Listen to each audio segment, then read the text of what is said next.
தனக்கு மிஞ்சினதுக்கு அப்புறம் தான் தானமும், தர்மம்னு சொல்லியிருக்காங்க. ஆனா ஒரு பக்கம் எல்லாத்தையுமே தூக்கி குடுன்னு சொல்றீங்க. இது என்ன அர்த்தம் குருஜி?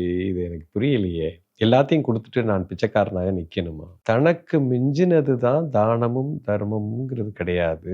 தனக்குன்னு மிஞ்சினதத்தான் நீ தானம், தர்மம் செய்ய முடியுங்கிறது தான் அதுக்கு அர்த்தம். எனக்குன்னு மிஞ்சினது என்னது?